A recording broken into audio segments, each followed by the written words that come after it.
Hello and welcome back to the channel. Today we're going to talk about the Holy Bull Stakes at Gulfstream on Saturday, and of course it's part of the Derby Trail. And I haven't had a good past 2 weeks picking horses. I've been chasing Brad Cox's horses. Disco Time, he ran up the track at the Pegasus World Cup, and also White Tiger at Fairgrounds. He was nowhere to be found. He was last or second to last, I can't remember.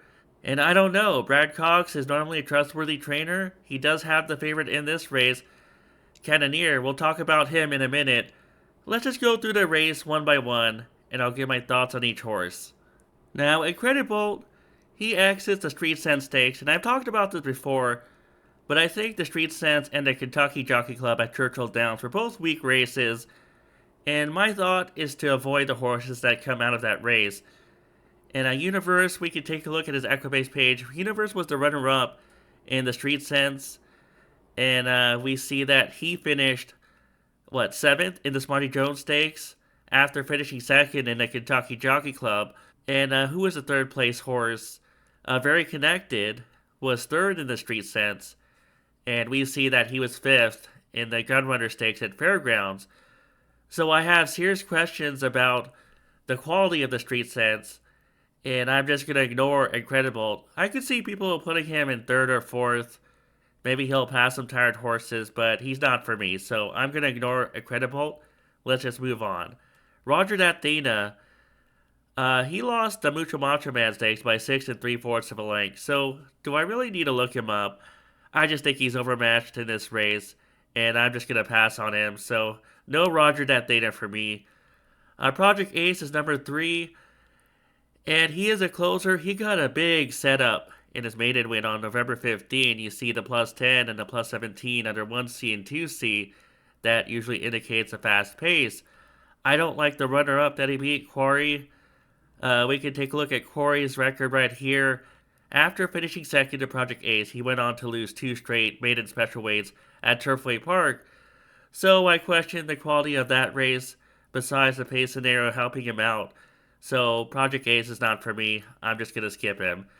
Number 4 is Global Aviator, and he has a 93 breeze speed rating for breaking his maiden on November 29 in a 6 furlong sprint. And we can take a look at that clip up here. And I want to show the far turn where Global Aviator makes his move, because it's a sweeping move. You see him with the jockey with the red cap, and Global Aviator has the shadow roll. And you can see that he just swept by those other horses. Now he's going to have trouble getting by Treptow, but I think Treptow is going to turn out to be a good horse. We'll see, I could be wrong, but Treptow is going to fight back, and he's going to make it difficult on Global Aviator. And I love the gap to the third place horse. I've talked about this before. Whenever there's a big gap between horses at the end, it usually indicates that it's a fast race, because they have trouble keeping up with the faster horses. So I do like that maiden win.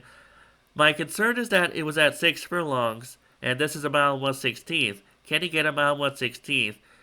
We did talk about Universe earlier, and he's noteworthy because he's also sired by a Global Campaign. And I did say he was second in the Street Sense Stakes, he was second in the Kentucky Jockey Club, and then he was 7th in the Smarty Jones, of course.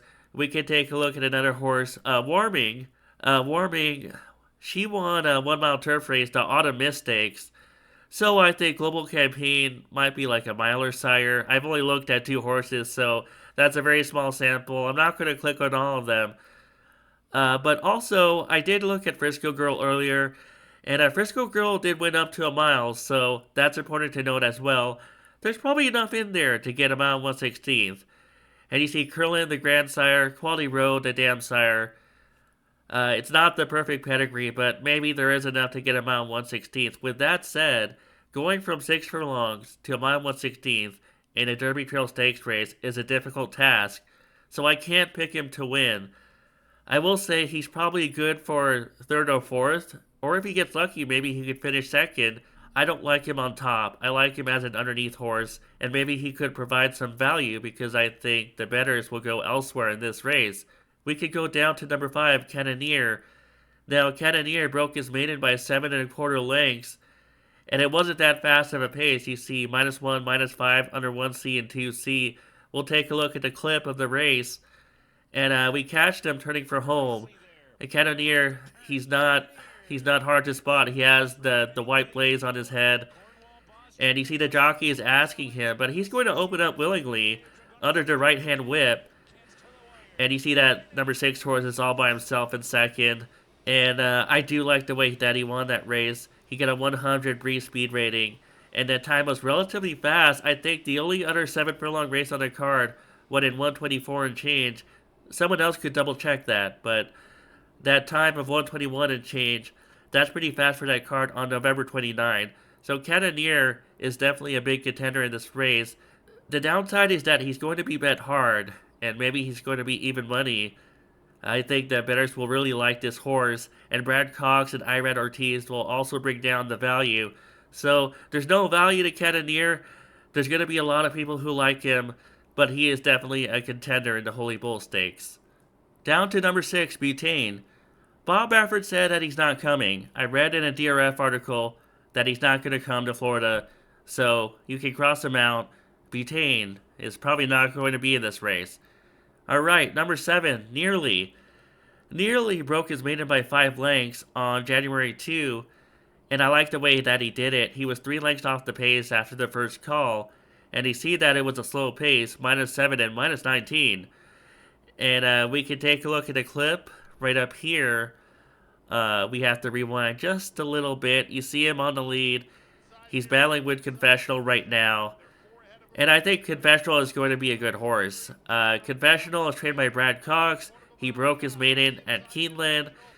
And I think he has a bright future. But you see that Nearly, once he straightens out in the stretch run, he's going to draw clear of Confessional. And Confessional has nothing in response for Nearly. Nearly wins by 5 lengths. Nearly has a 97 breeze speed rating. The problem is he's going to be bet too. I think the public knows Todd Pletcher is also successful at Gulfstream. Brad Cox, I've had trouble betting Brad Cox lately, but the public is still going to like this horse, and I admit that he has the pace advantage. So who's going to be the favorite in this race? It's going to be one of them. I think it's going to be Cannoneer, but Nearly is probably just as good. He has a 97 on Breeze, and 3 points is nothing. A 3-point difference, that is nothing. Let's talk about number 8, Bravaro. Bravaro is trained by Saffie Joseph Jr., and we know he's always dangerous at Gulfstream Park. We just watched him run 1-2 in the Pegasus World Cup last weekend. And this time he has Bravaro, who has run in 2 state-bred stakes races up in New York. He broke his maiden at Aqueduct, and then he won the Sleepy Hollow Stakes by 2.5 lengths. I have to think that Saffie Joseph Jr. thinks highly of this horse if he starts off his campaign after those 2 state-bred races in a Derby Trail race. And he does get Tyler Gaffalion. I don't know how to pronounce his name, but this team of jockey and trainer we see here in the last 60 days wins at a 25% clip out of 32, so that's pretty good. We're going to watch the Sleepy Hollow Stakes and see how he does it. We see that he's trapped behind horses right now, the number 1 horse, and he's just waiting for room. And eventually the jockey decides that he might as well just tip him outside. Now he's in the clear. He's still on his wrong lead. You can see that he's leading with his left leg, but he's going to switch to his right lead right here once he gets next to Max Money. And there we go. He switches to his right lead, and now he's going to open up, and he's going to win the Sleepy Hollow Stakes in a good time. I think it's a good time, even though it didn't get a great figure. It only got a 89 speed rating on Breeze. There's a lot to like about this horse, except for those speed figures, but he could improve. And what I like about him is that the public might not bet him. I think the public will bet Cannoneer. I think the public will bet Nearly. And Bravaro maybe will be the third choice. So he's my upset special in this race, although I don't know how much of an upset it'll be. He might still be single-digit odds, maybe like, I don't know, 5-1. Bravaro is my choice in this race. I think he could run well, and I think he's pointing towards this race. He has tactical speed. Maybe he's just going to sit off Cannoneer, and if Cannoneer can't handle the distance, maybe Bravaro can. So Bravaro's my choice in this race, and let's talk about Game For It. I actually don't have a lot to say about Game For It, number 9. He broke his maiden in a 6 furlong sprint at Aqueduct, And the time was only 113. The speed figure on Breeze was only 83.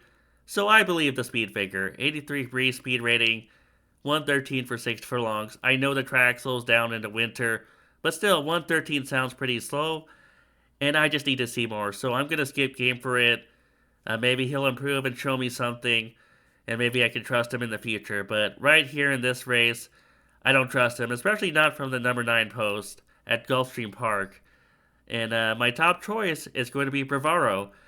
Now, I'm not saying Nearly can't win. Obviously, Nearly and Cannoneer both can win, but I think all three of them can win. So I know Bravaro has a slightly lesser chance than Cannoneer and Nearly. I think he will improve, though. He has a tactical speed. Tyler works well with Saffy Joseph Jr.